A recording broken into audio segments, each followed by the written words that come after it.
Bon après-midi à tous.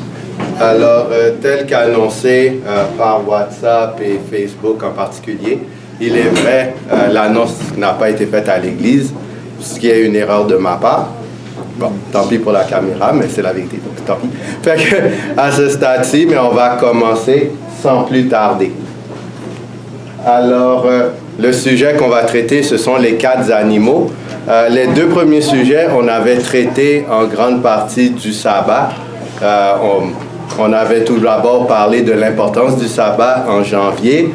Et ensuite, en février, on a abordé de ce que nous devions faire le jour du sabbat. Maintenant, on va rentrer dans un sujet un peu plus global par rapport à l'histoire de l'humanité. Mais en même temps, on va parler un peu du contexte biblique dans lequel dimanche, en tant que jour d'adoration, est présenté. Dans quel contexte le dimanche a été introduit dans le contexte de la Bible. Alors, quelqu'un peut lire Daniel chapitre 7, le verset 2. J'encourage tout le monde à lire la Bible, mais c'est aussi projeté à l'écran. Daniel commença et dit, « Je regardais pendant ma vision nocturne, et voici les 4 vents des cieux firent irruption sur la grande mer. » Donc, on sait que, notamment dans la leçon, on parle de comment Daniel et Apocalypse sont des livres qui ont plusieurs symboles. Et ainsi, on voit qu'il y a le symbole. Et pour comprendre ce qu'un symbole représente en réalité, il faut aller dans d'autres passages bibliques où on voit le symbole utilisé ainsi que son explication. De ce fait, l'explication par rapport aux 4 vents des cieux, la question est que représentent les 4 vents des cieux et que représente la Grande Mer? Et la réponse se trouve dans 1 Chronique, chapitre 9, le verset 24.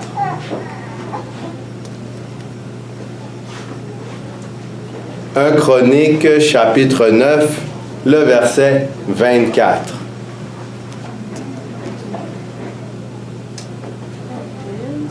Il y avait des portiers aux 4 vents à l'Orient et à l'Occident, au Nord et au Midi. Est-ce que quelqu'un peut lire Jérémie, chapitre 49, les versets 36 et 37? Ouais. Je ferai venir un élan, 4 vents des 4 vents des 4 extrémités du ciel. Je les disperserai par tous ces vents. Par tous ces vents, il n'y aura pas une nation où n'arrivent des fugitifs d'élan.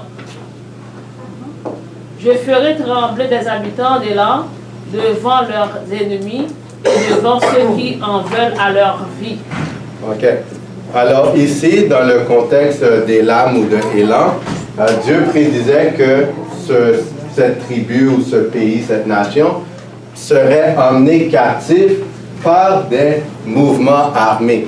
D'où le terme 4 vents des 4 extrémités du ciel. Ainsi, lorsqu'on met ce qui est dans Chronique qui dit les 4 vents sont l'Orient qui est l'Est, l'Occident qui est, l'Occident c'est l'Ouest, Midi c'est Midi, Sud, et Septentrion, le Nord. Septentrion, c'est Nord, je pense que c'est Nord qui est écrit ici. Alors, quand on met ça ensemble, ça fait que les 4 vents des cieux seraient des mouvements armés provenant des 4 coins du monde. Et c'est ce qu'on va voir lorsqu'on voit les 4 animaux. Est-ce que quelqu'un peut lire Ésaïe, chapitre 17, le verset 12? C'est pour répondre à la question « Que représente la Grande Mer ?»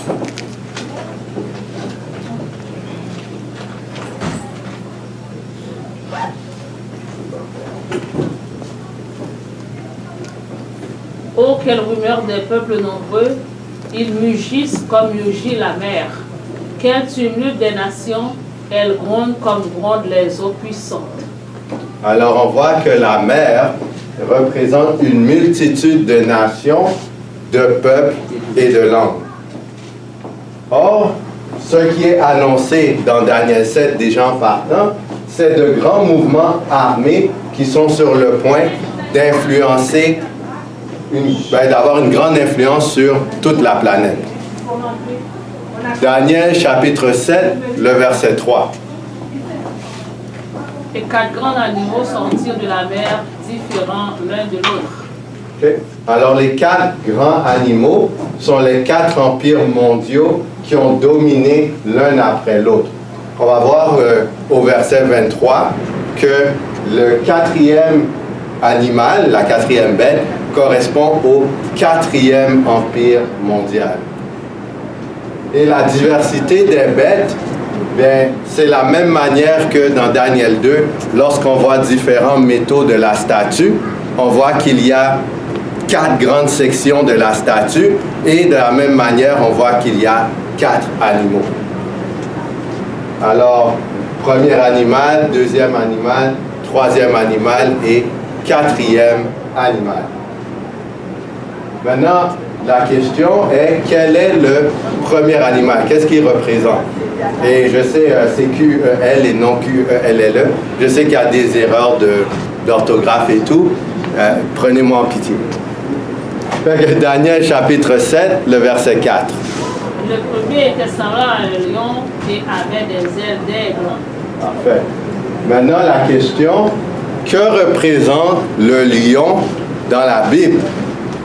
Parce que pour savoir ce que représente le premier animal, s'il est semblable à un lion, il faut voir ce que le lion signifie. La réponse, Jérémie chapitre 50, le verset 17. Israël est une brebis égarée que les lions ont chassée. Le roi d'Assyrie l'a dévoré le premier, et ce dernier lui a brisé les os. Nebuchadnezzar, roi de Babylone. Alors on voit ici que les lions, on voit qu'il y a le roi d'Assyrie, mais plus important encore, il y a Nebuchadnezzar, roi de Babylone. Alors le lion de Daniel chapitre 7 correspond à l'empire babylonien. Et à titre d'information, le lion ailé, comme illustré, il est dans les œuvres d'art babyloniens. Donc c'est un genre de fétiche pour eux, un symbole de leur puissance. Aussi, on sait que le lion, il est le roi des animaux de la terre et l'aigle est vu comme le roi des oiseaux. Ainsi, quand on voit le lion ailé, ça représente Babylone, mais dans toute sa splendeur, dans toute sa puissance, dans toute sa gloire. Pourquoi c'est important? Parce qu'on va voir que les ailes vont être arrachées par la suite. Et le lion est connu pour sa force, alors que l'aigle est connu pour la vaste étendue couverte par son vol. Et la puissance de Nebuchadnezzar était sentie non seulement à Babylone, mais de toute la Méditerranée au Golfe Persique et de l'Asie mineure jusqu'en Égypte. Bon, ça, ce sont des lettres, c'est pas aussi facile à voir, mais vous aurez une image un peu plus tard. Donc, est-ce que Daniel chapitre 7, on a dit que le premier était semblable à un lion et avait des ailes d'aigle. Dans la Bible, qui sont des aigles? Réponse, Ésaïe 40, le verset 31. C'est un texte qu'on lit assez souvent ou qui est relativement connu. Mais ceux qui se confient en l'Éternel renouvellent leur force. Ils prennent le vol comme des aigles, ils courent, ils ne laissent point, ils marchent, ils ne se fatiguent point. En passant, si vous avez des questions, vous pouvez m'interrompre. C'est différent. Des fois, on est habitué d'attendre que la présentation finisse, puis s'il y a des questions. Mais là, on le fait différemment. Si vous avez des questions, arrêtez-moi.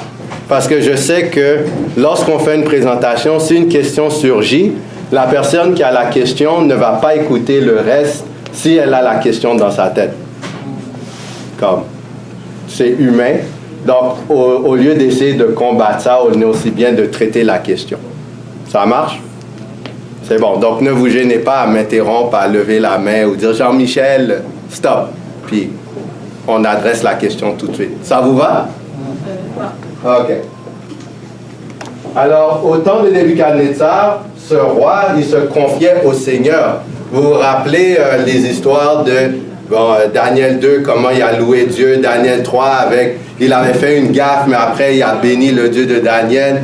Et Daniel 4, c'est le récit de sa conversion. D'ailleurs, Nebuchadnezzar est le seul roi païen à écrire la Bible, ou un passage de la Bible. C'est le seul païen à avoir fait ça, donc c'est quand même remarquable. Donc, selon la lumière qu'il avait reçue de Dieu, il faisait un cheminement progressif de l'Éternel, avec l'Éternel. Pour cette raison, au temps de Nebuchadnezzar, son royaume était très prospère, parce que Dieu avait livré ses ennemis entre ses mains. Donc, je prie à quelqu'un de lire une citation d'Histoire du Monde, .net. Est-ce que quelqu'un peut voir ou c'est difficile? Sinon, je vais le lire pour vous. OK. Son fils, Nabucodonosor, de Nebuchadnezzar, 605 à 662, le succède. Avec lui, Babylone connaît son apogée. Il fonde l'empire de néo-babylonien qui couvre une grande partie du Proche-Orient, des frontières de l'Égypte jusqu'au Taurus anatolien, ou au bord et au bord de la Perse. Les règnes de Nebuchadnezzar, il correspond à une période profonde de transformation de la ville initiée par le premier et achevé par le second, connu par de nombreuses inscriptions de fondation. Okay. Alors, vu qu'une image vaut 1000 mots, donc vous voyez le croissant à l'envers, c'est l'étendue du royaume de Babylone. Vous voyez, ça commence à l'ouest, c'est la mer Méditerranée. Jérusalem, Juda, c'est ici. Et ensuite, on fait toute la Mésopotamie, Babylonie est ici. Et on voit qu'au sud-est, c'est le Golfe Persique. Fait que c'est quand même un territoire relativement vaste. Et maintenant, on lit le verset 4, la deuxième partie. Je regardais jusqu'au moment où ses ailes furent arrachées. Voilà, donc j'avais parlé du moment où les ailes d'aigle seraient arrachées. Ben, ce qui est arrivé, c'est que les successeurs de Nebuchadnezzar, spécialement Belchazzar, eux, ils n'ont pas gardé une crainte similaire envers Dieu, puis c'est ça qui a causé la ruine de l'empire de Babylone. En ce sens, les ailes d'aigle ont été arrachées. Maintenant, Daniel chapitre 7, verset 4, « Il fut enlevé de terre et mis debout sur ses pieds comme un homme, et un cœur d'homme lui fut donné. » Dans la Bible, quand on parle d'un cœur d'homme, ça représente quoi? Est-ce que quelqu'un a une idée? Oui, Jésus fait allusion à ça. Quand il dit « Ce n'est pas ce qui sort, ce qui entre de l'homme, qui souille l'homme, mais c'est ce qui sort de l'homme. » OK. On va voir. Que représente le cœur d'homme? La réponse n'est pas fausse en tant que telle, mais il y a plus que ça. Ecclésiaste chapitre 8, le verset 11. Parce qu'une sentence contre les mauvaises actions ne succède pas promptement, le cœur des fils de l'homme se remplit en eux du désir de faire le mal. Est-ce qu'on peut lire Ecclésiaste 9, le verset 3? Aussi le cœur des fils de l'homme est-il plein de méchanceté et de folie et dans leur cœur pendant leur vie. OK. Est-ce que quelqu'un peut lire Marc chapitre 7, les versets 21 à 23, qui est allusion à ce que Jésus disait? Car c'est du dedans, c'est du cœur des hommes que sortent les mauvaises pensées, les adultères, les impudicités, les meurtres, les vols, les cupidités, les méchancetés, la fraude, le dérèglement, le regard envieux, la calomnie, l'orgueil et la folie. Toutes ces choses mauvaises sortent du dedans et souillent l'homme. Voilà, donc l'arrogance était un élément de réponse, mais c'est très vaste. Donc, bibliquement, qu'est-ce qu'il y a dans notre cœur? C'est tout ce que vous avez vu là. C'est pour ça qu'on a tant besoin de Dieu qu'il purifie notre cœur et notre être. Alors le cœur de l'homme constitue toutes sortes de péchés et d'iniquités. Fait que pour revenir à Belshazzar puis la fin du royaume babylonien, bien l'empire sous Belshazzar s'était affaibli par la richesse et le luxe. Fait que son sentiment de sécurité et de propre suffisance, comme je me suis enrichi, je suis correct, bien ça a fait du royaume une proie facile pour le royaume médo-persan. Daniel chapitre 5, les versets 22 et 23, pour clôturer le tout. Toi, Belshazzar, son fils, toi, Belshazzar, son fils, tu n'as pas humilié ton cœur, quoique tu susses toutes ces choses. Tu t'es élevé entre le Seigneur des cieux. Les vases de sa maison ont été apportés devant toi, et vous en êtes servis pour boire du vin. Toi étais grand, tes femmes étaient pauvres. Tu as loué les dieux d'argent, d'or, d'airain, de fer, de bois et de pierre, qui ne voient point, qui n'entendent point et qui ne savent rien. Et tu n'as pas glorifié le Dieu qui a dans sa main son souffle et toutes tes vies. Alors, malgré le fait qu'il connaissait l'expérience de Nebuchadnezzar, parlant de Belshazzar, Nebuchadnezzar était son grand-père, bien, on sait que dans Daniel 4, Nebuchadnezzar raconte son expérience qu'il a mangé de l'herbe comme le serpent, si on veut, pendant 7 ans, et puis après, il a loué le Dieu des cieux. Mais malgré le fait que Belshazzar savait tout ça, il est demeuré orgueilleux, arrogant, et a refusé de changer sa conduite. Et pour cette raison, l'Empire babylonien a été massacré par les Mèdes et les Perses en 539 avant Jésus-Christ. Ça nous amène au prochain animal. Quelqu'un peut lire Daniel 7, le verset 5. Et voici un second animal qui était. Voici un second animal était semblable à un ours et se tenait sur un côté. Il avait 3 côtés dans la gueule. Ici, on ne voit pas bien. Oui, c'est vrai. Ok, oui, parce qu'il y a un problème de... L'écran est comme croche. Ah, ok. C'est pour ça que ça fait un effet de relief. C'est parce que l'écran a... Je ne sais pas qu'est-ce qui s'est passé, mais l'écran, comme on dirait que l'écran a été abîmé. Dans la gueule, entre les J'aurais pas dents, de ça filé, et on bref. lui disait, lève-toi, mange beaucoup de chair. Alors l'ours, on voit que ça représente l'empire médo-persan, qui est aussi symbolisé par la poitrine d'argent de la statue. De la même manière que l'argent est inférieur à l'or, vous vous rappelez les Olympiques, or, argent, bronze, or c'est première place, puis d'ailleurs l'or est un métal qu'on dit qui est, il y a un terme incorruptible, c'est ça? Incorruptible. Exact, incorruptible. L'argent n'a pas cette propriété, mais de la même manière, l'ours est en quelque sorte inférieur au lion. Par contre, l'ours, c'est quand même dangereux. Puis on voit qu'il a combien de côtes dans sa gueule? 3 côtes. Donc les côtes, d'après vous, ça représenterait quoi, juste dans le contexte? Comme disons, quand un ours a des côtes dans sa bouche, c'est manger. Donc la côte appartient au lion. Ouais, bon, on peut dire au lion, on peut le voir comme ça. Mais oui, ce serait des victimes. Donc, on voit qu'il y a 3 victimes dans la bouche de l'ours. Donc, ça veut dire qu'il y a eu 3 nations ou 3 institutions, si on veut, qui ont été battues par l'ours.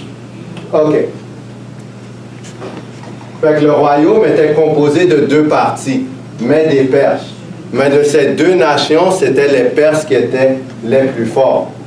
Pour cette raison, l'ours, on voit qu'il se tient sur un côté. Et les 3 côtes sont les 3 nations qui ont été conquises par l'Empire médo-persan, à savoir Lydie, Babylone, c'est pour ça que le lion, c'est une des victimes, et l'Égypte. Et c'est ce que l'histoire va nous montrer. Quelqu'un peut lire la citation de histoiredumonde.net. On ne connaît pas précisément les campagnes que mène Cyrus dans les années suivant sa victoire sur Astiage.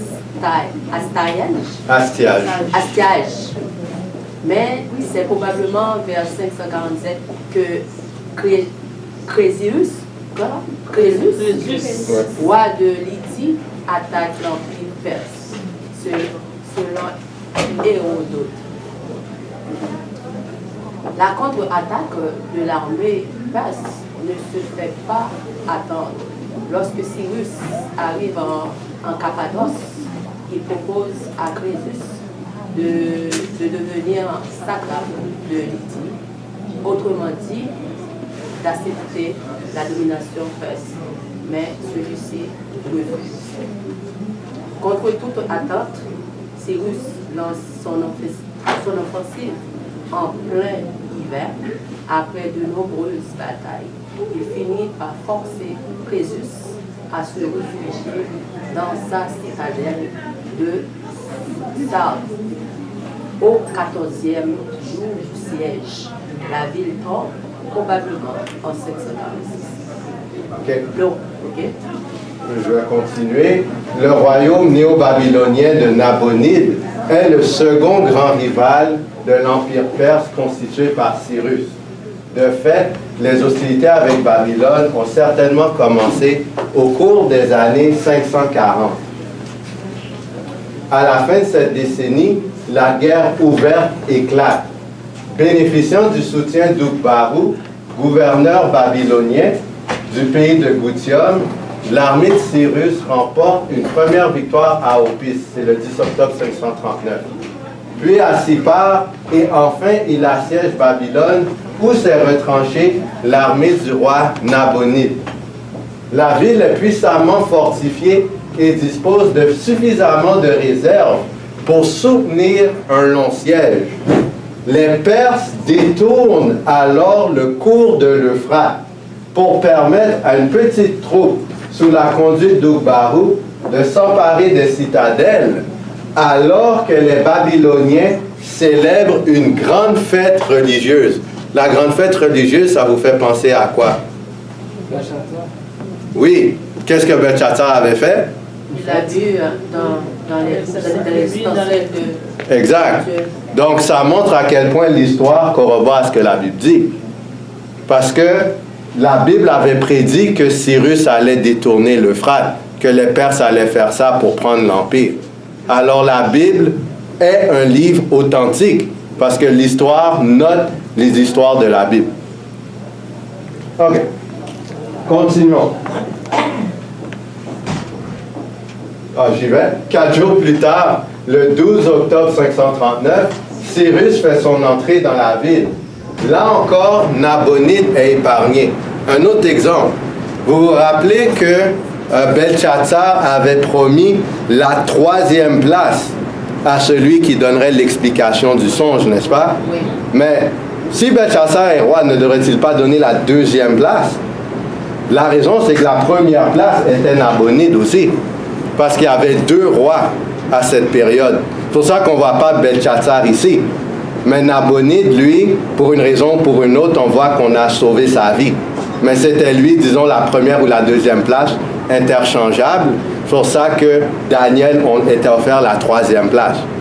Fait qu'encore une fois, on voit que l'histoire montre que ce que la Bible dit est bel et bien vrai.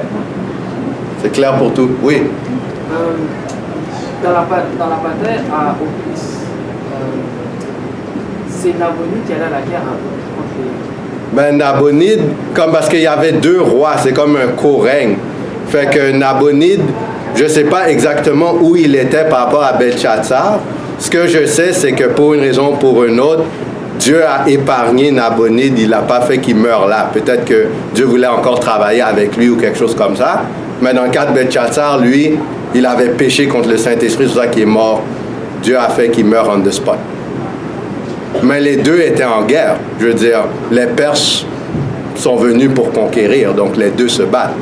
Peut-être qu'ils n'étaient pas au même endroit ou je ne sais pas dans quel contexte un est épargné et l'autre est mis à mort, mais c'est ça qui s'est passé.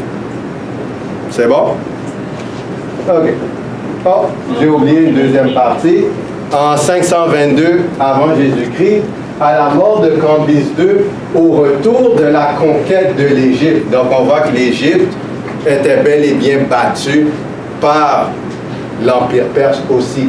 Un usurpateur, Gomata, élimine l'héritier légitime, mais Darius, issu d'une branche cadette, va réussir à monter sur le trône grâce à une conjuration. Pour vous mettre en contexte, dans la Bible, il y a différents Xerxès, et le Xerxès qui avait, ou du moins le Darius, ou le roi de Perse du moins, qui a établi le décret pour arrêter la construction du temple, c'était cet usurpateur-là, à titre d'information. Donc on voit comment Satan, il essaye toujours, ses agents sont toujours des voleurs. OK, on continue.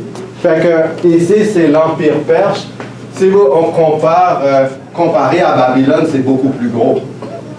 Parce que Babylone, c'était un croissant qui descendait comme ça jusqu'au Golfe Persique, tandis qu'on voit l'Empire perse, tout ce qui est jaune, fait qu'on va vraiment en Asie. Fait que c'est plus gros. OK. Daniel chapitre 7, le verset 6. Après cela, je regardais, et voici une autre qui était semblable à un léopard et avait sur le dos 4 ailes comme un oiseau. OK.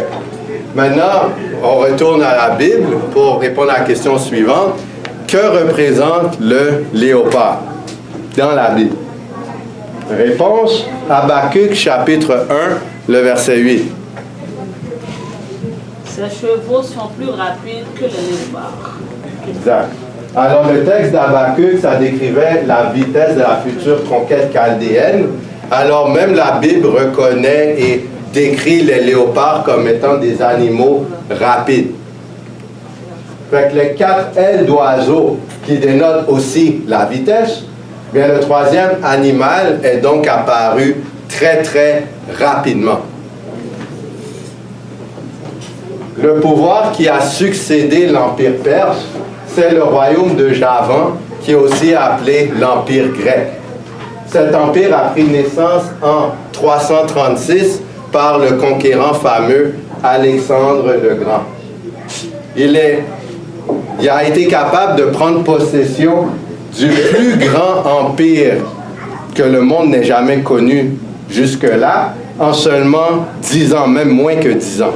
Fait que ça, c'est très rapide, en prenant en considération qu'il n'y avait pas de voiture, il n'y avait pas de technologie. Les gens se déplaçaient en chevaux, et ou à pied même, dépendant. Fait qu'il n'y a aucun exemple dans les temps anciens d'un mouvement armé aussi rapide dans une échelle aussi large. Est-ce que quelqu'un peut lire ici? Durant l'hiver 338-337, Philippe de Macédoine avait constitué la Ligue des Corinthes qui avait déclaré la guerre à la Perse. Alexandre fut le continuateur de l'œuvre de son père. En 334, Alexandre passe en Asie et Démée remporte la bataille sur le Granique. De la foulée de Sardes est prise, puis Halicarnasse est assiégée et prise. À l'hiver, il est à Gordion, où selon la légende, il coupe des lieux de Gordien. Bon. En 333, il vainc Darius III à la bataille d'Issos.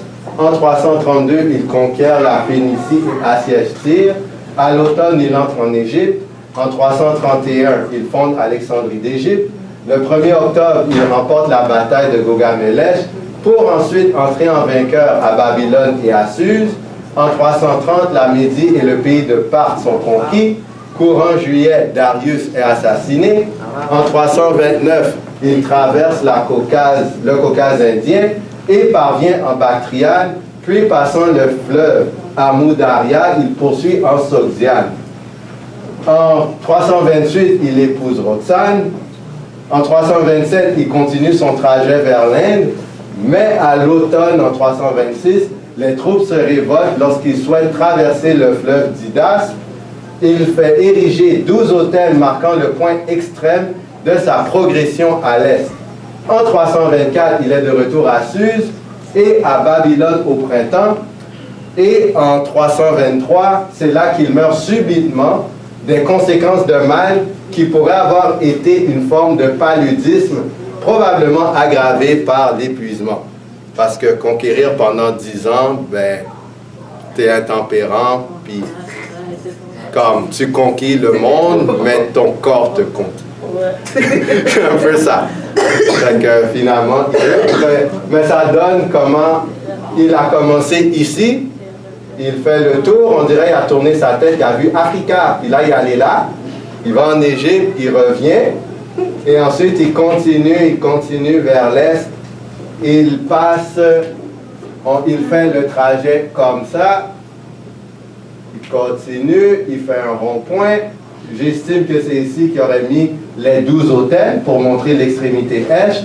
Ensuite, il retourne à Persépolis pour Suse et à Babylone, il meurt. Mais donc, il a fait tout ça en 10 ans. Quand on regarde ça, on voit que c'est un animal qui court. Hein? Ah, Un léopard.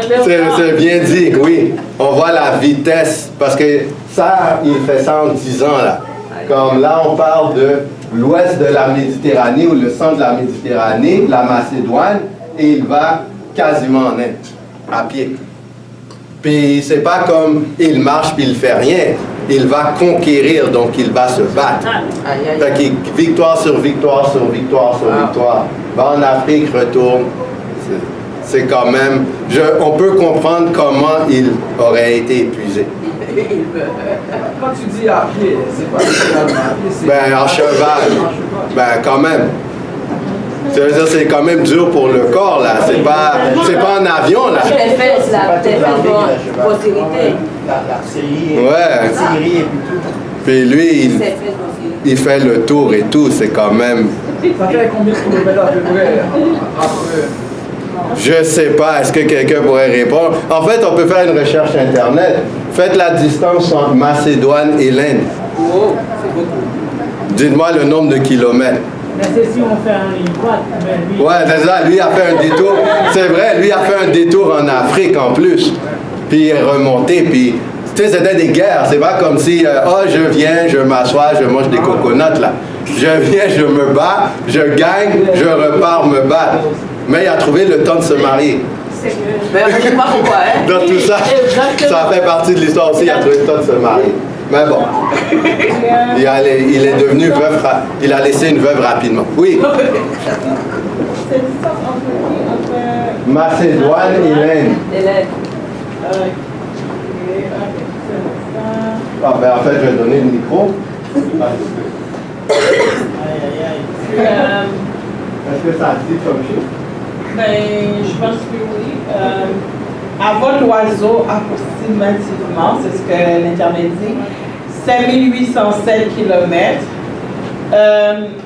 3609 miles, 3134 miles marins. C'est comme si par bateau, là. Si on prend à cheval à pied. exemple au vol, bon, 116 heures. Ok, ben je pense à peu près le Airbus, 7 heures. Airbus. Si on prend, non, Airbus, ça veut dire si on prend l'avion, 7 heures de temps là, pour se rendre là-bas.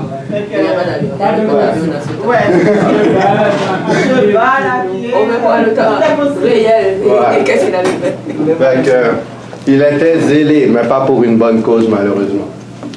Alors, maintenant, on continue. Daniel 7, le verset 6, dit « Cet animal avait 4 têtes, et la domination lui fut donnée. » Dans la Bible, vous voyez comment on fait toujours, on va d'un passage à l'autre pour voir ce que les choses représentent. Donc, la question, c'est que représente la tête dans la Bible?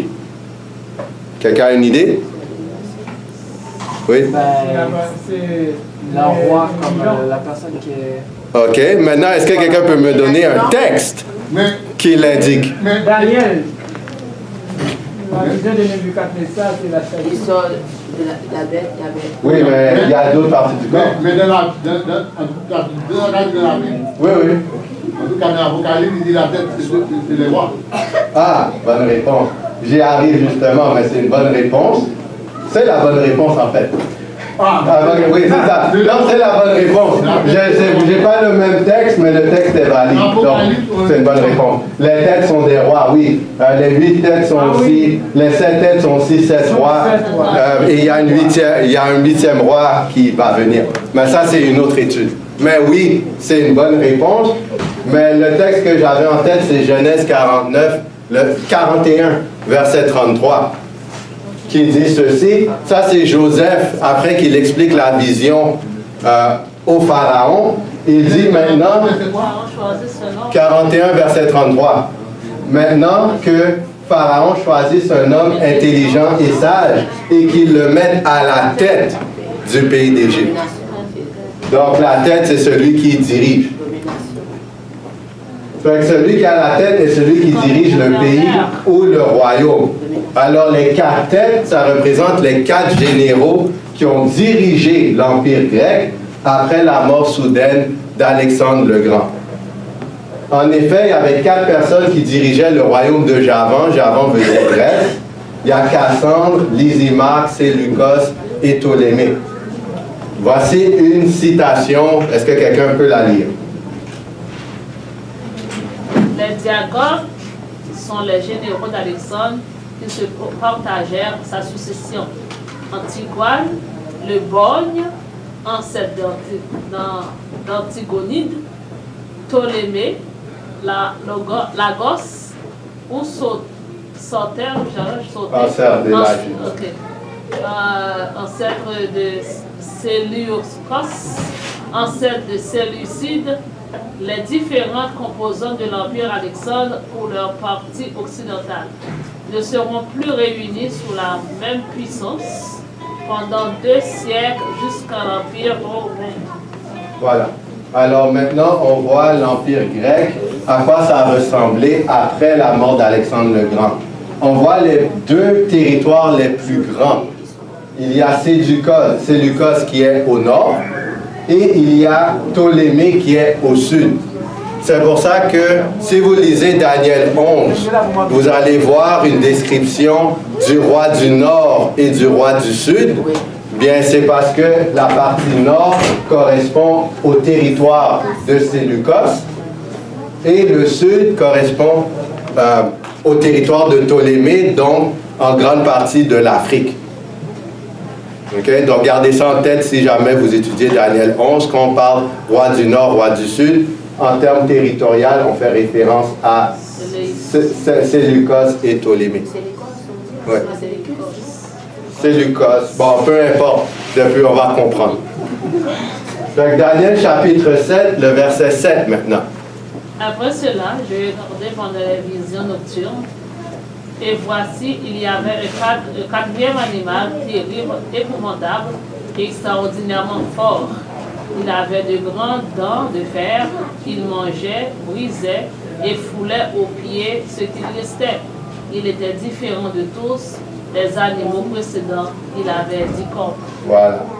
Alors, on se rappelle que le fer, c'est une référence aux jambes de fer de la statue, qui est la même puissance que les jambes de fer. Et l'histoire montre clairement que l'empire qui a succédé à l'empire grec est l'empire romain. Alors, en l'an 30 avant Jésus-Christ, l'absorption du territoire de Javan, de la Macédoine jusqu'à l'Euphrate, était complétée. Rome massacrait des nations et des humains pendant ses conquêtes. Des fois, des villes entières étaient détruites, comme dans le cas de Corinthe en 146 avant Jésus-Christ. Dans son intensité de destruction et de pouvoir, Rome surpassait tous ses prédécesseurs. C'est pas pour rien qu'on ne donne pas, disons, une description de l'animal, mais on dit qu'il est terrible, épouvantable, extrêmement fort. et qui avait des dents de fer. Fer, c'est l'attaque. C'est pour ça qu'on parle de Rome comme étant Iron Fist, la monarchie de fer. C'est pas pour rien. Voici une citation, je vais la lire pour vous, ça vient de Larousse. Le passage de Rome du niveau italique à l'échelon méditerranéen amène d'autres conséquences. Un esprit impérialiste naît progressivement. Il n'acquiert toute son ampleur que vers 200 avant Jésus-Christ. Jusque-là, Rome n'a pas été libre de refuser le combat. Il lui fallait vaincre ou périr. Ensuite, l'ambition et l'avidité l'emportent. L'aristocratie politique est la première intéressée. C'est un petit cercle de sénateurs qui décident de la guerre. Alors vous imaginez, les grandes décisions d'un pays, d'une nation, c'est un petit cercle de l'empereur et le sénateur. C'est pour ça que la Bible dit que le salut est avec de nombreux conseillers. Mais la destruction, on peut avoir un petit groupe qui prennent des décisions importantes et ça amène la conquête et en bout de ligne, le carnage. OK. Dès avant ces derniers événements, Rome a commencé à intervenir dans les pays grecs. Dans l'impérialisme sénatorial, dans l'habitude prise des guerres victorieuses et du pillage, et dans l'engrenage d'une diplomatie tantôt susceptible, tantôt perfide. La Macédoine est battue à Cynocéphale en 197 avant Jésus-Christ et à Pydna en 166 avant Jésus-Christ. La monarchie séleucide à Magnésie du Sipile en 189 avant Jésus-Christ. Rome n'annexe pas toujours, mais crée des États vassaux. L'annexion suit quelques dizaines d'années plus tard. La Macédoine devient ainsi une province en 148 avant Jésus-Christ. La Grèce est occupée et Corinthe est rasée en 146 avant Jésus-Christ. L'année où Carthage subit le même sort. Le dernier roi de Pergame, Attalos III, lègue en 133 avant Jésus-Christ son royaume à Rome, qu'il annexe après y avoir réprimé des troubles sociaux. Au 1er siècle avant Jésus-Christ, les progrès de Rome se poursuivent après les succès très éphémères du turbulent roi du Pont, Mithridate VI. Rome doit reconquérir la Grèce et l'Asie, puis occupe la Syrie et... C'est quoi la Judée? C'est quel pays? C'est quel... Israël. Donc on voit dans quel contexte Jésus est né. Vous me suivez? Il est né sous l'occupation romaine depuis quelques années. C'est pour ça que les Romains les Juifs n'aiment pas les Romains. Et que Matthieu, qui était collecteur d'impôts, était détesté par les Juifs parce qu'ils les voyaient comme un traître, parce qu'ils ne voulaient pas cette occupation-là.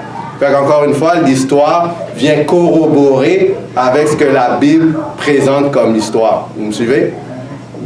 Je ne vais pas dire ça comme réalité. Bon, disons ça comme ça. Alors, voici l'Empire romain au moment où Jésus est né. On voit que c'est tout le tour de la Méditerranée, n'est-ce pas? Vous voyez ça? Oui. Et dans son histoire, Rome avait beaucoup de guerres avec Carthage. Et ces guerres-là, qu'est-ce qui sépare Rome et Carthage tout d'abord? C'est l'eau. C'est l'eau. Fait que cette guerre, c'était des guerres navales, un peu comme des guerres pirates, là. Mais à force de faire des guerres avec Carthage, ben, ils ont commencé à avoir de l'ambition et vouloir conquérir. Et vu qu'ils étaient très forts avec les bateaux, bien c'est justement la mer Méditerranée autour qu'ils ont conquis. C'est pour ça que Apocalypse présente le 4e royaume Rome comme étant un dragon. Le dragon, contrairement à ce qu'on peut penser, est en fait un animal marin. C'est pour ça que dans Apocalypse 12, on le voit pitcher de l'eau. Fait que le dragon dans la Bible, il ne crache pas du feu, il crache de l'eau. Vous me suivez ici? Ouais. Fait que ça a rapport avec l'eau. Puis on dit que les mauvais esprits sont en dessous de l'eau, des choses comme ça. Fait que, ça, je ne sais pas, mais c'est ce que les gens disent. Je rapporte ici. Donc, que représente une corne dans le livre de Daniel? 800. Daniel chapitre 8, verset 22. Les 4 cornes qui se sont élevées pour remplacer cette corne brisée, ce sont 4 royaumes. Donc, puissance, c'est une bonne réponse. Mais dans le texte, si on se fie au texte directement, on parle vraiment de 4 royaumes qui célébreront cette nation. Donc, quand on parle des 10 cornes, on parle de 10 royaumes. OK. Fait que la corne dans le livre de Daniel, ça symbolise un royaume. Et les 10 cornes sont donc les 10 royaumes desquels Rome a été divisé par l'invasion de l'Empire romain par les tribus barbares. Et ça a eu lieu en 476 après Jésus-Christ. Alors, voici les 10 royaumes. Il y a les Alamans qui avaient le territoire qui va devenir la France et la Suisse. Il y a les Anglo-Saxons qui deviendront la Grande-Bretagne. Il y a les Bourgadins qui occupaient le territoire de France, Suisse, Italie. Les Francs, naturellement, ils deviennent la France. Les Hérules ont été complètement détruits. Les Lombards, c'est devenu l'Italie. Les Ostrogoths, ils ont aussi été entièrement détruits. Les Suèves ont occupé le territoire de l'Espagne. Et les Vandales aussi ont été entièrement détruits.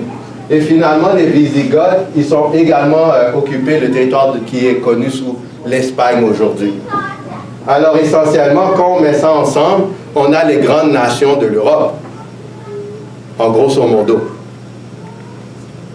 Maintenant, est-ce que quelqu'un peut lire cette citation? Après le règne de Théodose Ier le Grand, de 379 à 395, rien n'empêche plus la rupture définitive entre deux empires. Puis, en 476, la disparition politique fut exposée d'entre eux aux barbares, l'Empire d'Occident. Voilà. La troisième attaque de la ville éternelle est fatale à l'Empire romain d'Occident. En 476, l'empereur Romulus Augustule est renversé après un an de règne par le chef des Hérules, Odoac, qui devient ainsi le premier roi barbare de la péninsule italienne. Les peuples barbares sont essentiellement des Germains. Sur les rives de la mer du Nord vivent les Jutes, les Angles, les Saxons, les Frisons, plus au sud les Francs, fixés sur le cours inférieur du Rhin, et les Alamans. Derrière eux, les Burgondes et les Vandales, voisins des Suèves, localisés sur l'Oder où ils jouxtent les Lombards. Les Goths sont divisés en deux groupes politico-militaires, les Visigoths et les Ostrogoths, soumis à la pression des peuples iraniens, notamment Sarmat et Alain, qui nomadisent entre l'Oural et le Don. Plus à l'est encore vivent les Huns, peuple nomade de la steppe asiatique mongole.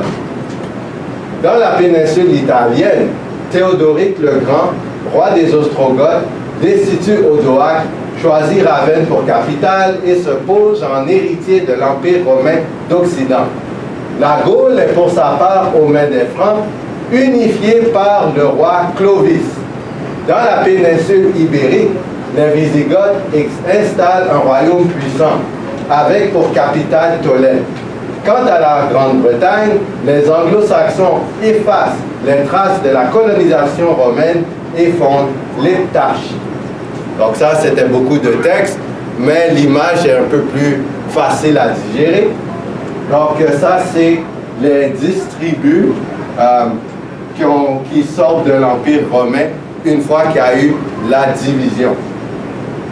Donc on voit les Anglo-Saxons, on voit que c'est l'île qui devient la Grande-Bretagne.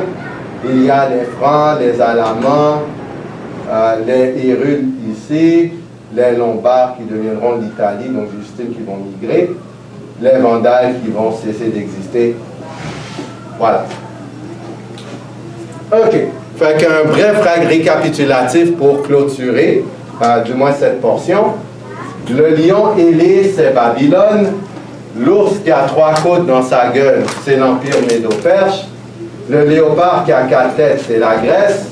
Et l'animal terrible et extraordinairement fort, c'est Rome. OK. Maintenant, est-ce que quelqu'un peut lire Daniel 7, le verset 8?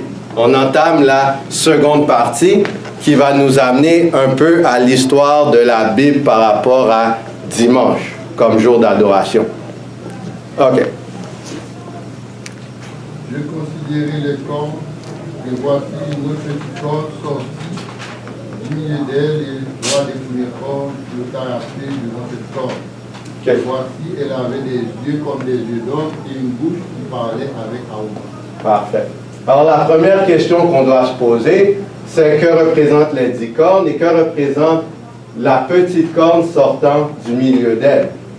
Bien, on se rappelle dans Daniel 7, versets 24 et 25, il est dit ceci: les 10 cornes, ce sont 10 rois qui s'élèveront de ce royaume. Un autre s'élèvera après eux, donc après les 10 cornes. Il sera différent des premiers et il abaissera 3 rois.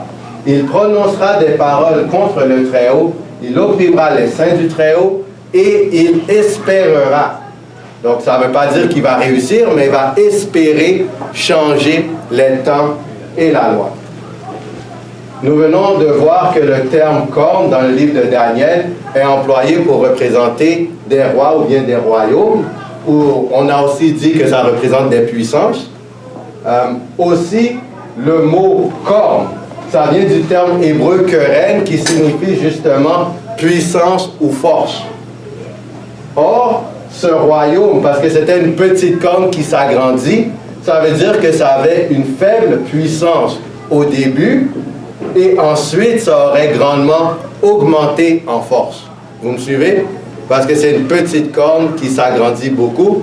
Donc, petite puissance qui augmente en flèche.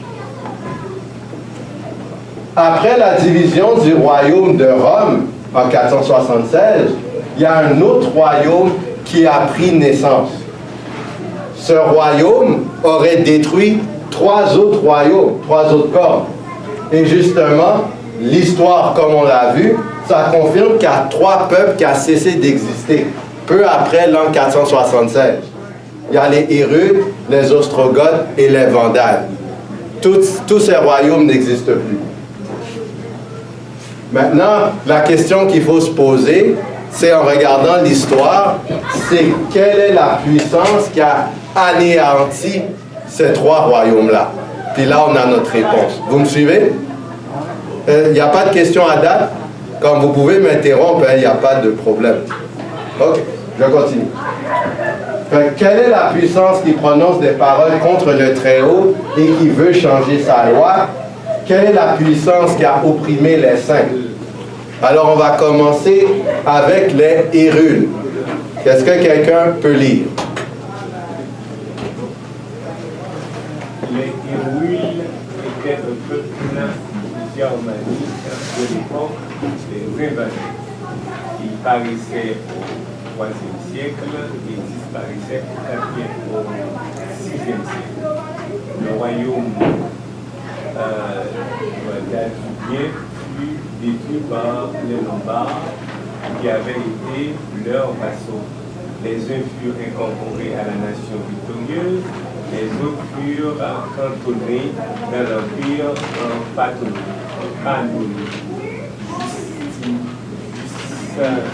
Justinien finit par les convertir au christianisme. OK. Alors, on voit que les Hérules, qui est un des 10 royaumes barbares, vont être vaincus par Justinien. Et ils vont adopter par force la religion chrétienne.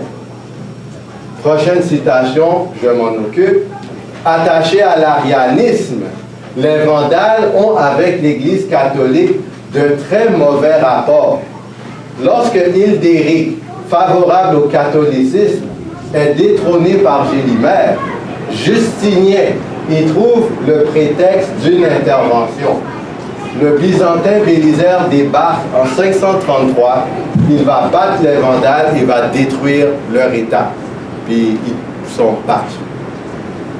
Fait qu'on voit que l'état des Vandales, qui est une autre des 10 tribus barbares, va être anéanti complètement par Justinien en 533. Puis la raison de cette destruction, c'est parce qu'il y a un conflit avec l'Église catholique romaine. Et la raison pourquoi il y a un conflit avec l'Église catholique romaine, c'est parce qu'eux, ils étaient adeptes d'une autre religion qui était l'arianisme. Troisième citation. Converti à l'arianisme par l'évêque Ulfila, porteur d'influence unique et défenseur de la romanité auprès des autres peuples barbares, les Ostrogoths ont joué un rôle important dans la formation de l'Occident chrétien. L'État romano-gothique s'effondre lors de la reconquête initiée par l'empereur Justinien. Donc, c'est la même personne à chaque fois. Vous voyez ça? De Constantinople est menée à partir de 535 par son général Bélisaire. Malgré la résistance de Vitigès puis de Totila, les Ostrogoths se soumettent définitivement en 555, puis ils disparaissent en tant que peuple. Alors la troisième tribu barbare pratiquant l'arianisme est aussi vaincue par la même personne, Justinien, et va cesser d'exister complètement. Ainsi, le dénominateur commun de toutes les trois anciennes tribus sont le fait qu'elles avaient comme religion l'arianisme. Et ça faisait un conflit avec l'Église catholique romaine, et ça va faire qu'elles vont être battues par le roi Justinien. Okay.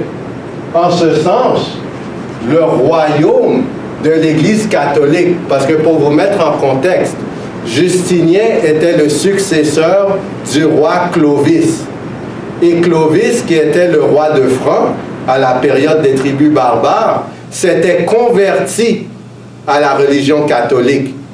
Et ce Clovis-là, Justinien le remplace, mais il garde le même enseignement, donc lui aussi, il est catholique. Et c'est pour ça qu'il va lutter au nom de l'Église catholique. Et il va remporter des victoires. Mais essentiellement, ces victoires sont celles de l'Église catholique dans la mesure où il y a la montée du système papal comme institution politico-religieuse. Est-ce qu'il y a des questions là-dessus? Parce que je sais que c'est beaucoup d'informations là, et c'est un peu lourd. Donc, je peux prendre un petit break pour prendre des questions s'il y en a. Sinon, j'assume que c'est clair et que je peux continuer. OK, je vais continuer. OK. Fait que voici des traductions de citations d'une encyclopédie écrite par un membre du clergé catholique au XVIIIe siècle.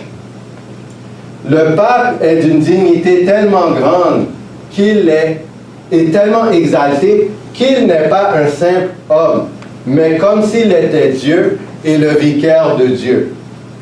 Le pape est couronné de la triple couronne, comme roi des cieux, de la terre et des régions moindres. Le pape est comme si Dieu était sur terre, unique souverain des fidèles du Christ, roi des rois, ayant la plénitude de pouvoir, à qui a été donné par le Dieu omnipotent la domination, non seulement sur le royaume terrestre, mais aussi sur le royaume céleste. L'autorité du pape est tellement grande qu'il peut modifier, expliquer ou interpréter même les lois divines. Le pape peut modifier la loi divine puisque son pouvoir vient non des hommes, mais de Dieu. Et il agit comme vice-gérant de Dieu sur terre avec amplement de pouvoir de libérer et maintenir ses brebis. L'Église catholique romaine, en tant qu'institution, prononce des paroles contre le Très-Haut parce qu'elle se réclame l'autorité qui ne revient qu'à Dieu lui-même. L'Église apostale admet, entre autres ouvertement, être responsable pour l'introduction de l'adoration du dimanche, réclamant qu'elle a le droit de faire de tels changements. Un catéchisme romain autoritaire pour les prêtres dit « Mais l'Église de Dieu, qui en réalité est l'Église apostale, a dans sa sagesse ordonné que la célébration du jour du sabbat devrait être transférée au jour du Seigneur. Je ne sais pas si ceux qui sont un peu plus vieux, vous vous rappelez de l'émission Le Jour du Seigneur qui passait à Radio-Canada. Ben, ça passait les dimanches et tout. Ben, ça vient de cette idée ici. OK. Fait que la papauté, en tant qu'institution, transgresse le sabbat de l'Éternel. Notez bien que je dis toujours en tant qu'institution, parce que ce n'est pas des personnes, c'est le système, l'organisation. De la même manière que Babylone était une organisation satanique, mais Nebuchadnezzar était au sein de Babylone un serviteur de l'Éternel, ben, il y a absolument des serviteurs de l'Éternel au sein de l'Église catholique. Parce que la Bible dit, dans Apocalypse 18, « Sortez de Babylone, mon peuple ». Fait que nous, notre rôle, c'est de proclamer ce message, être la voix de Dieu. Parce que de la même manière qu'Abraham était en Chaldée, et Dieu lui a dit, sors de Chaldée, sors de Babylone, pour aller en Canaan, ben nous, on est supposé dire à ceux qui ont besoin d'entendre le message, ô Abraham, version 2020, 2019, sors de Babylone, peuple de Dieu. Fait que quand je parle de que la papauté transgresse le sabbat de l'Éternel, je parle de l'institution. Et il faut vraiment, c'est très, très, très critique de comprendre cette nuance. Oui? C'est vers quelle année l'institution catholique pris naissance en tant qu'institution? Ben, il y a des dates, si on veut, très importantes. Il y a 508 et 538. 508, c'est là que Clovis, vous avez parlé de lui, qui est le prédécesseur de Justinien, il a été nommé Patrice. Ah, Patrice, oui. Mais oui, qui est ton nom. Mais c'est pas dans le sens de ton nom, mais on parle d'un titre. Parce que Patrice, si vous allez voir Larousse, c'est quoi un Patrice? Un Patrice veut dire, c'est un titre honorifique comme un père que les papes donnent aux gens qui les ont aidés. Par exemple, ben, il a eu le titre de Patrice parce qu'il a aidé le système papal. Et en 508, il a eu ce nom-là pour identifier qu'il était un vassau ou un représentant du pape, si on veut, ou il avait un honneur spécial. Okay? Ensuite, bien entendu, 538, la présentation y va. Fait que vous allez voir quand le système papal a vraiment commencé à prendre de l'expansion et son ampleur. Pendant le Moyen-Âge, ça commence en 538, on va le voir, mais il y avait un décret de 533 qui va commencer à être mis en application en 538. Mais ça fait partie de la présentation, donc je te demande de porter attention à ce qui suit. C'est bon? Ah, oui. Vite, il y a un des 10 peuples ou royaumes qui n'avait pas été infiltré, conquis ou infiltré par le catholicisme ou l'institution papale. Je ne sais pas si tu as mentionné. Il y en a un qui n'a pas été infiltré? Oui, est-ce que parce que j'ai mentionné les 3 qui ont été vaincus, parce que le texte parlait des 3 cornes qui sont arrachées, et les 3 cornes qui sont arrachées par la petite corne, c'est les 3 royaumes qui ont été battus par l'Église catholique qui contrôlait Justinien. Donc c'est de ça qu'on parlait. Fait que je ne sais pas, quand tu dis le royaume qui n'a pas été... Il avait fait 10 divisions, là. Oui, il y avait 10 différentes tribus. 3 d'entre elles ont été complètement détruites et n'existent plus. Ouais. Fait que les 3, c'était les Hérules, les Vandales et les Ostrogoths. Et quand on regarde dans quel contexte ces royaumes n'existent plus, c'est parce qu'ils ont été rasés et battus par Justinien sous l'influence de l'Église catholique. Oui, mais il y en a, le reste, ont tout été... Ils existent encore, oui. C'est l'Europe d'aujourd'hui. La France est devenue la France, anglo-saxon c'est devenu la Grande-Bretagne.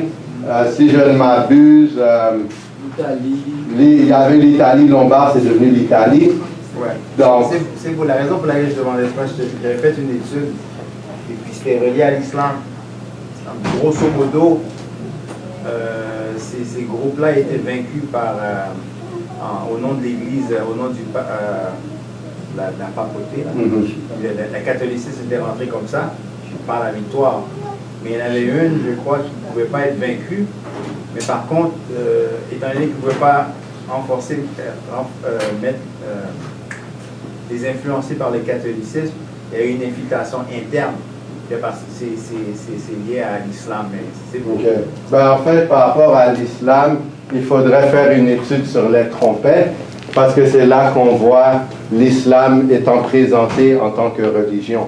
Parce que oui, l'islam est dans la Bible en termes de religion, là, pas juste on parle d'Ismaël, mais on parle vraiment, quand on parle des sauterelles de l'Apocalypse, c'est une référence à l'islam. Mais ce n'est pas le sujet d'aujourd'hui, donc je ne vais pas aller là-dedans. Mais oui, l'islam est aussi mentionné dans la Bible, de manière concrète. OK. Fait que c'est la papauté qui est représentée par la petite corne. Puis c'est la papauté qui a exterminé 3 des 10 royaumes issus de la division de l'Empire romain, à savoir les Hérules, les Ostrogoths et les Vandales. Puis c'est la papauté qui constitue la continuité de l'Empire romain. C'est important de noter qu'il n'y a pas un 5e animal. C'est un 4e animal qui a 10 cornes, mais ça demeure le 4e animal. Donc ça demeure Rome. Et l'Église catholique, c'est l'Église catholique romaine. Donc c'est l'Empire romain qui continue d'exister. Alors voilà. Fait que c'est la papauté qui s'est opposée au Très-Haut. Et c'est la papauté qui a transgressé la loi, les 10 commandements de Dieu. Puis c'est la papauté qui a persécuté les fidèles pendant le Moyen-Âge. Maintenant, la question pour revenir... Ces informations-là prennent leur source d'où elles Ah, prennent... j'y arrive. Tu verras les citations dans quelques instants. Prends ton mal en passant juste un peu plus longtemps. Fait que combien de temps a duré cette persécution? Daniel chapitre 7, le verset 25. 1260. Ouais. Ben, quelqu'un peut lire le texte tout de même. Les saints seront livrés entre ses mains pendant un temps, des temps et la moitié d'un temps. Alors, que signifie un temps, des temps et la moitié d'un temps? Ben, selon la traduction araméenne, un temps, ça veut dire une année. Des temps, ça signifie 2 ans, et la moitié d'un temps veut dire 6 mois. Fait que ça donne 3 ans et 6 mois prophétiques. La leçon parle une année prophétique. Un jour prophétique égale une année littérale. Maintenant, juste pour le fun, une année prophétique, ça donne combien d'années littérales? Un jour prophétique. Non, une année prophétique donne combien de... 360. OK, mais est-ce que quelqu'un peut me donner le passage biblique qui le prouve? Parce que je ne veux pas entendre le calendrier juif. Parce que c'est trop... C'est wack, ça. Mais parce que c'est la Bible, notre source. Comme s'il n'y avait pas les Juifs, qu'est-ce qu'on aurait fait? La question, comment on peut prouver par la Bible que un jour, une année prophétique donne 360 années littérales? Oui. Enfin, je ne veux pas entendre c'est le calendrier juif. Je n'accepte pas cette réponse. Parce que notre boussole, c'est la Bible, pas les Juifs. Mais par exemple, il y a Isaïe là. Dans Isaïe, quelque part, quand on avait dit, et, il y avait, je ne me souviens pas comment c'est formulé, mais c'est Dieu a un jour de bonheur, alors il a une année de temps. OK. Et le lien avec 360. Toi, tu fais le lien. Non, moi, je fais le lien. Moi, j'ai pas ce texte en fait. Malheureusement. Arrête-moi. Donne-moi le calendrier juste, c'était pour me dire ça. Non, parce que je sais c'est un peu pointilleux, mais parce que la réponse est là en passant. La Bible le montre de manière claire. Ben, j'ai un verset. OK, vas-y. Dans Ézéchiel 4, verset 6, Dans Ézéchiel 4, verset 6, ça dit quand tu auras achevé ces jours, couche-toi sur le côté droit et tu porteras l'iniquité de la maison de Juda. Pendant 40 jours, je dépose un jour pour une année. Non, ça ne marche pas. Mauvaise réponse. Parce que je demande pourquoi c'est 360. Un jour, une année, ça, je pense qu'on le sait déjà. D'ailleurs, on l'a vu dans la leçon. Moi, c'est le 360. Même. Ok. C'est le cercle. Ok. Non, ça c'est vrai, mais c'est pas la Bible. C'est pas faux, mais c'est pas la Bible. Parce que le cercle à 360 degrés, puis c'est la révolution. Comme ça, oui. Mais si quelqu'un vient te dire, non, c'est pas 360, c'est 365, qu'est-ce qu'on va lui dire? C'est ça la question. Parce qu'on ne peut pas juste dire c'est calendrier juif. Quelqu'un peut dire calendrier asiatique, calendrier grégorien. On dit, mais les juifs ont été rejetés, c'est les chrétiens maintenant, c'est leur calendrier qu'on doit suivre. Comme tu comprends la source de la question. Fait que je vais demander qu'on aille dans Genèse chapitre 7. Donc, lors du déluge? Oui, c'est l'époque du déluge. Genèse chapitre 7. Ah, le bon calendrier. On devrait... Genèse chapitre 7. Moi, dans une Bible, ça... Ok, mais voilà. Fait que, on va regarder ça ensemble. Je vais juste m'assurer.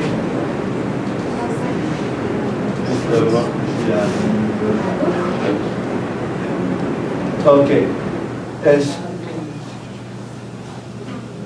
Ce sera pas mieux long, donc...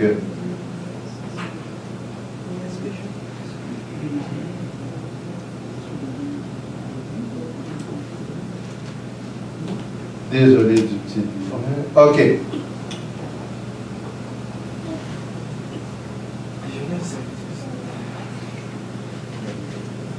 Ok, est-ce que quelqu'un peut lire tout d'abord Genèse 7, on va lire le verset 24.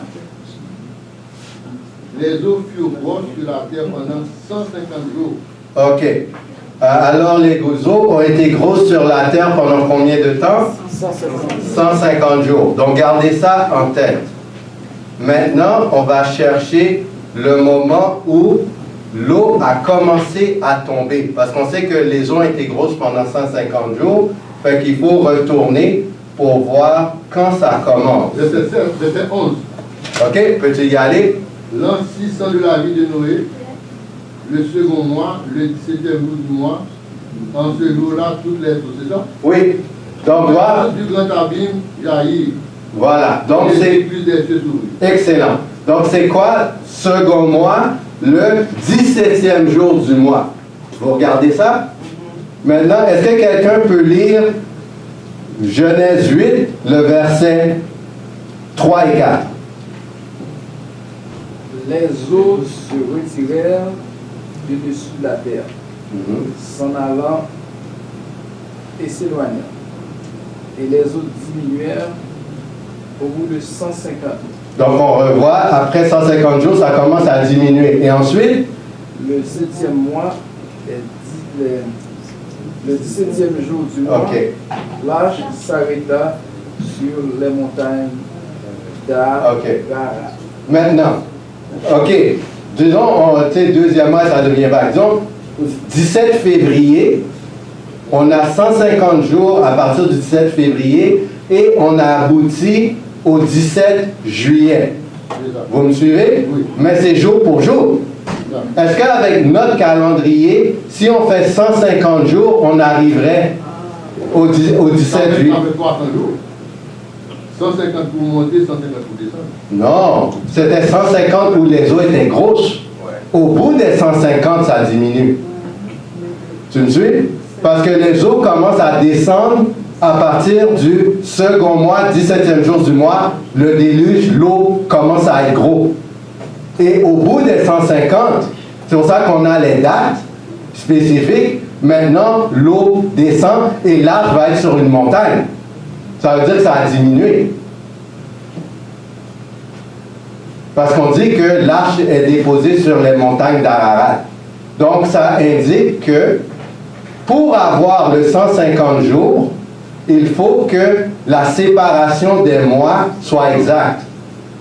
Parce que si on fait 30, 31, 30, 31, 30, 31, c'est pas vrai qu'au bout de 150 jours, on arrive à la même date. On n'arrivera pas à 17. Est-ce qu'on me suit ou on m'a perdu? On te suit. Certain pour tout le monde? Non. Non? OK. Non, moi je te suis, mais je ne vois pas tout le monde. Ouais, ben non, ben il faut. On doit répondre pour soi. Mais est-ce que tout le monde comprend l'idée? Pas tout à fait. Pas tout à fait. OK, c'est quoi l'interrogation? Ben, il faudrait que tu répètes. OK. Disons, OK.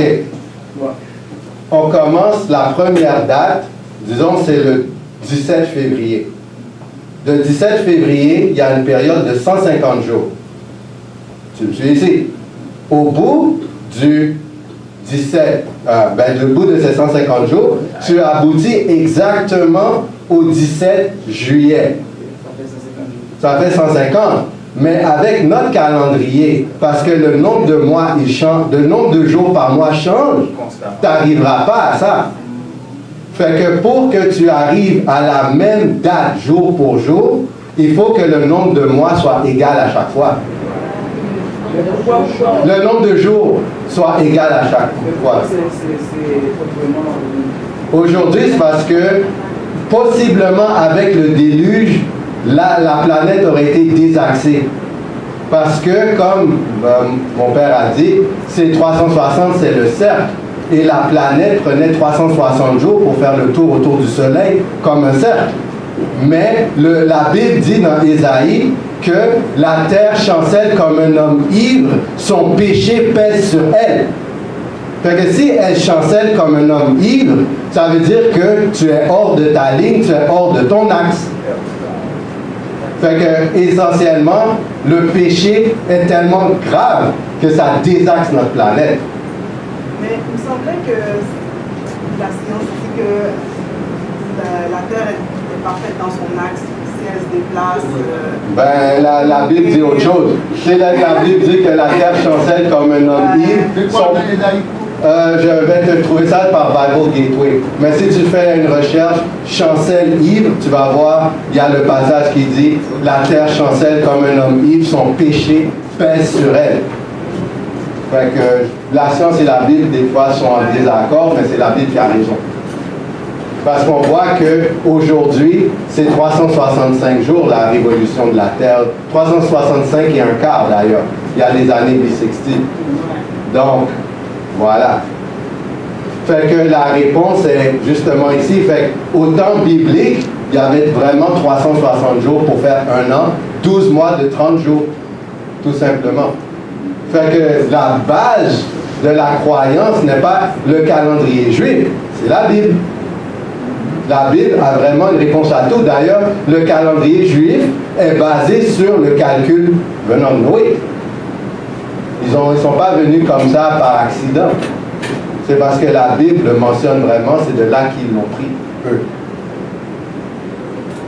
Fait que, il est 35, j'ai encore un peu de temps.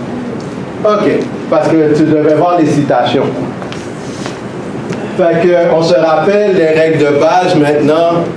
Oh, je dois finir? Oui, parce que 15h37. Ah, OK. Bon, ben, on termine. Si vous voulez, vous pouvez me voir en privé pour voir les citations. Mais dans le cadre de la présentation, on termine là. C'est un peu plate pour vous, les internautes, mais je ne peux rien faire. Que le Seigneur vous garde.